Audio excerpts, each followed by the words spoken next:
People often ask me why I haven't done the same. They see the work being done with AI and assume it's an exit strategy for human staff. The truth is exactly the opposite. I'm not firing my team. I'm giving them AI partners.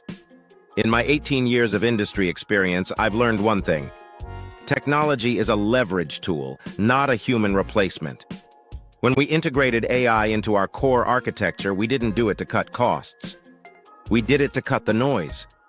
Teams used to spend 60% of their day on repetitive data entry and manual reporting.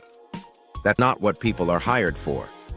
They are hired for their creativity, their strategic thinking, and their ability to solve complex problems. By giving every employee an AI partner, we've automated the grunt work.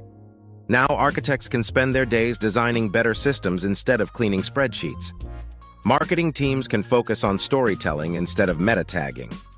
We aren't building a company of robots. We are building a company of superpowered humans. AI handles the scale. Humans handle the soul. That is the philosophy behind this channel. If you want to see how to scale a business without losing the human touch, stick around. This is AI Partner Story. Let's build the future together.